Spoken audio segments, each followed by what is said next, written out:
በመጀመሪያው የአስተማሪነት ቀኑ ሰውየው ተማሪዎቹ እርሱን ለመቀበል ምርጥ ስጦታ እንዳዘጋጁለት የማያውቀው መምህር በሩን ከፍቶ ሲገባ ካህናቱ ላይ የፈላ ውሃ ነበር የለቀቁበት። ካራቴ ብቃቱ አመከነው።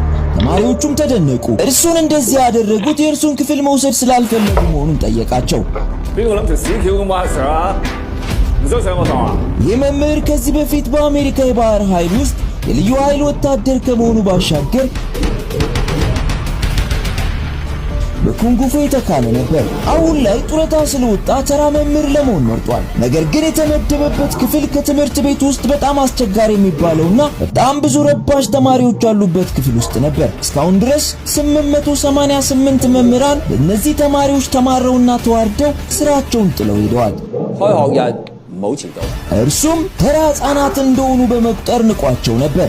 አንድ ቀን ጠዋት ቡናውን ይዞ እየጠጣ ወደ ክፍል ሲገባ ሁሉም ተማሪዎች በራሳቸው ነገር ተጠምደው ነበር። ስልካቸውን ይጎረጉራሉ፣ ሙዚቃ ይጫወታሉ። የተኛም ተማሪ አለ። ክፍል ውስጥ የሚያበስል ተማሪ ራሱ ነበር። ማንም ተማሪ የእርሱን ትምህርት ለመከታተል ዝግጁ አልነበረም። የተኛው ተማሪ ጋር ሄዶ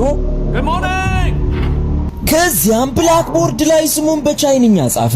ራሱን ለማስተዋወቅ እየሞከረ ቺንሲያ ባላለው አላቸው። ተማሪዎቹ ግን ፍርፍር ብለው ሳቁበት። የእጅ ጽሑፉን ዶሮ የመነጫጭር ይመስላል ሲሉ ያሾፉበት። በድንገት ቺንሲያ ስልክ ተደወለለት። ከዚያም ዞሮ ተመለከተ።